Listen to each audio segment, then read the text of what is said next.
आज की वीडियो में कक्षा 10वीं की हिंदी चैप्टर नंबर 12 शिक्षा और संस्कृति, जिसके लेखक है महात्मा गांधी जी। इस वीडियो में हम महात्मा गांधी जी की लेखक परिचय बताएंगे और शिक्षा और संस्कृति चैप्टर को हम पढ़ेंगे बढ़िया से।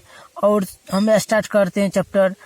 राष्ट्रपिता महात्मा गांधी का जन्म 2 अक्टूबर 1869 ईस्वी में पोरबंदर गुजरात में हुआ था। देखिए एग्जाम में जो पूछा जाता है क्वेश्चन, यानी कि महात्मा गांधी का जन्म कब हुआ था? 2 अक्टूबर 1869 ईस्वी में। कहाँ हुआ था? तो गुजरात में।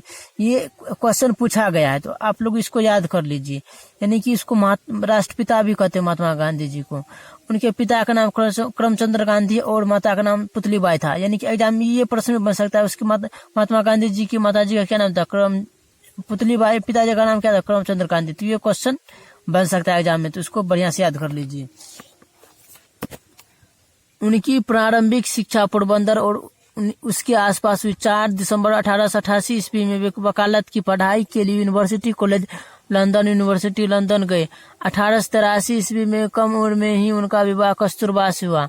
यानी कि महात्मा गांधी का विवाह किससे हुआ था? तो कस्तूरबा से हुआ, जो स्वाधीनता संग्राम में उनके साथ कदम से कदम मिलाकर चली। गांधी जी के जीवन में दक्षिण अफ्रीका 1893 1914 ईस्वी के प्रवास का ऐतिहासिक महत्व है। वहीं उन्होंने अंग्रेजों के खिलाफ अहिंसा का पहला प्रयोग किया। 1915 ईस्वी में गांधी जी भारत लौट आए और स्वाधीनता संग्राम में कूद पड़े। आजादी की लड़ाई में उन्होंने सत्य के प्रयोग किए।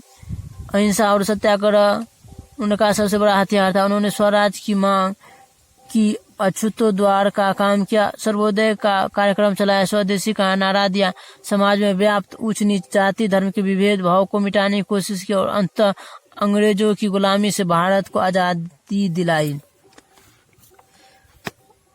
गांधी जी को रविन्द्रनाथ ठाकुर ने महात्मा कहा, यानी कि ये भी प्रश्न बन सकता है। उन्होंने बापू राष्ट्रपिता आदि कहकर उनका कृतज्ञ राष्ट्र याद करता है। गांधी जी ने हिंद स्वराज, सत्य के साथ मेरे प्रयोग आदि पुस्तकें लिखी। उन्होंने हरिजन, यंग इंडिया आदि पत्रिका भी संपादित की। यानी कि प्रश्न ये भी बन सकता है, तो इसको भी याद कर लीजिए। उनका पूरा जीवन राष्ट्र के प्रति समर्पित था। उन्होंने शिक्षा, संस्कृति, राजनीति तथा सामाजिक एवं आर्थिक पक्षों पर खूब लिखा और उन्होंने प्रयोग के द्वारा भारतवर्ष को फिर से एक उन्नत एवं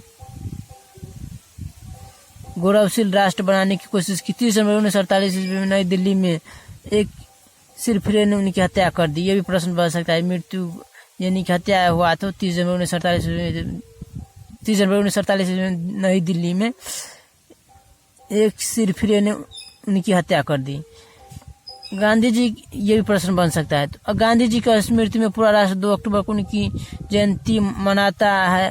अंतर्राष्ट्रीय स्तर पर उनके जन्म दिवस को अहिंसा दिवस के रूप में मनाया जाता है। शिक्षा और संस्कृति जैसे विषय पर यहाँ हरिजन, यंग इंडिया जैसे ऐतिहासिक पत्रों के अग्रलेखों से संकलित संपादित राष्ट्रपिता महात्मा गांधी के विचार प्रस्तुत है। इस पाठ में उनके क्रांतिकारी शिक्षा दर्शन के अनुरूप वास्तविक जीवन में उपयोगी व्यवहारिक दृष्टिकोण और विचार है। उनके बल पर आत्मा, बुद्धि, मानस एवं शरीर के संतुलित परिष्कार के साथ मनुष्य के नैतिक विकास के लिए जरूरी प्रेरणा है। गांधी जी की शिक्षा और संस्कृति की परिकल्पना निरी सैद्धांतिक नहीं है। वह जटिल और पुस्तकीय भी नहीं है, बल्कि हमारे साधारण दैनिक जीवन व्यवहार से गहरे अर्थों में जुड़ी हुई है। चलिए अब चलते हैं शिक्षा और संस्कृति वाले चैप्टर पर। अहिंसक प्रतिरोध सबसे उत्ताद और बढ़िया शिक्षा है और बच्चों को मिलने वाली साधारण अक्षर ज्ञान की शिक्षा के बाद नहीं पहली होनी चाहिए। इससे इनकार नहीं किया जा सकता कि बच्चे को वह वर्णमाला लिखे और सांसारिक ज्ञान प्राप्त करे। उसके पहले यह जानना चाहिए कि आत्मा क्या है, सत्य क्या है, प्रेम क्या है और आत्मा में क्या क्या शक्तियाँ छुपी हुई है। शिक्षा